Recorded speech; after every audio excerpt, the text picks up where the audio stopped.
My name is Clara Towson, and I'm a friend of the show. Boom.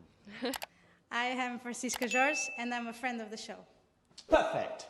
Hi, my name is Susan Leemans and I'm a friend of the show. Boom. Yeah. My name is Zainab Sammaz and I'm a friend of the show. Boom. Hey guys, my name is Sasha Vickery and I'm a friend of the show. Boom. Hi, my name is Lloyd Harris and I'm a friend of the show. Perfect. Hi, my name is Jan Faria and I'm a friend of the show. Boom. Yes. Take one. Well done. Hi, my name is Jasmine Paulini and I'm a friend of the show. Wow, Jasmine, you got it in one time. Ready?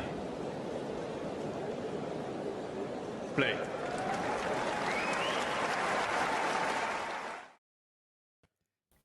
No friends of the show are in the Indian Wells quarterfinals. Jaime Faria didn't even play qualies. Well, Paulini almost made it, and Sasha Vickery is on OnlyFans, so that counts for something. Yeah, Paulini was the closest. Shall we start with Paulini, therefore, and her loss to Samsonova? Because I was saying to you 24 hours ago that I felt as though Samsonova could do some damage, not necessarily to Paulini. I think everyone knew that that was possible, but just looking forward that basically Paulini was the one player from that five, I think, that were left at that point in the women's side that I didn't think could do any damage to Iga Swiatek, looking forward to a potential final. And I do see the four women left, and of course, including Sabalenka, as all potential finalists. Do you see Samsonova as a potential finalist, or is she the clear outside of the four? I mean, both are true, kind of, It's obvious she has a shot, but it's way weaker than the other three. Just to get through Sabalenka, and then the winner of Keys Bencic, which we know that player will be like really fired up as well, considering what sort of clash that might be. Yeah, it's still looking like a little unrealistic, but she's had numerous runs at this, and we know that she doesn't really need too much rhythm going into the event. Sometimes the power just works in certain weeks. And certain moments, and it only needed to be a moment yesterday, and it did the trick against Paulini in the first set, 6-love. Paulini making a much better fight of it in the second, making it 6-4. So to avoid the bagel. Before that, Samsonova came through Kazatkina. That's an interesting contrast in styles there. That was a 3-setter, and in the first round, she had McNally. Sabalenka, we spoke about her path to the quarters actually yesterday with Cartel and Bronzetti not offering much resistance. But you actually said that Kessler, I'm happy for you to remind us, for those that weren't here yesterday, as to why you think Kessler was sort of her biggest opponent en route to the quarters. I mean, in every single way, ranking, potential, upside, it's not that close, right? Between the first three opponents. Okay, fair enough. Form as well. Yeah. Regarding the quarterfinal with Sabalenka, they have played each other 4 times before. The head-to-head is 2 each, which may surprise some and may not surprise others. The 4 encounters coming all on a hard court. Were they? Yeah, Guadalajara's hard court, isn't it? So we had Guadalajara, Adelaide, Montreal, and Cincinnati. The 2 Samsonova wins coming in Guadalajara in their first encounter, and then in their third encounter in Montreal in 23, when Sabalenka, of course, was en route to a path towards the US Open final that year.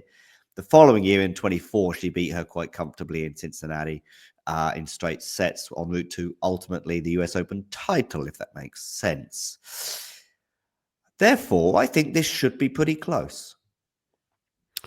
Yeah, I mean, Sabalenka has some rough head-to-heads against like power hitters, Anisimova, Pavlyuchenkova, Vekic sort of counts, but like maybe Pavlyuchenkova, Anisimova, better examples.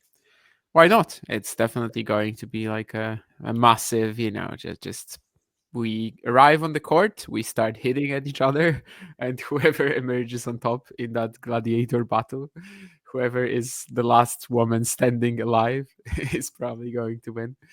And yeah, it's obviously a match where like it's also tough to talk about any patterns or anything like that. We know exactly what we're getting. and especially Samsonova is way more of a hot mess than Sabalenka is. So like her level is the one that could potentially be dreadful or amazing on the day. Yeah, right. Of course, Sabalenka's yet to win a title at Indian Wells, which is not so remarkable, but for someone who's got such a pedigree, especially on the hard courts, may surprise some. So, yeah, I'm actually going to go for the upset. I'm going to go for Samsonova. I just think that Sabalenka is still sort of feeling her way into the year, and it might even be a little bit longer before she does fully. Yeah, nothing more than the fact that I think it's probably a 50-50, and probably I mean, nobody can really trust Samsonova, that's for sure.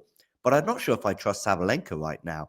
And I wonder if her easy sort of route to the quarterfinals, particularly the last two matches, might hurt her a little bit. Plus, I know that Samsonova can do damage to Sabalenka if she's on a slightly off day. And also Sabalenka had a slow start against Kartal, and she seemed a bit frustrated in those first 2 or 3 games. Now, the quality soon told between the pair, and Sabalenka. How many games did she lose exactly? I know, but it was just the beginning. It was slow right start. at the beginning. Did she win the first set like 6-1? Yeah, she did, but I think she was down 1-love, and I think wow, that may... scary. Yeah, I know, but wasn't that a break? Wasn't that first game a break for Kartal? Who cares? I mean, it doesn't matter now. But it's listen, the first game. You heard it here. I'm going for the upset. No, none of this bold Vanch nonsense of having all the big guns in the semis. I'm going for Samsonova. Good for you. You're going to go Sabalenka. I mean, this is basically whatever you said over the last minute. Like that was just guesses, literally, because we are operating on that here. Sabalenka is like the higher margin, more efficient player. That's kind of where I have to, if I'm talking about a favorite, then I guess that's where I have to lean. If you enjoyed this video, make sure you hit that like button. Don't forget to subscribe and click that notification bell so you don't miss out on all things tennis.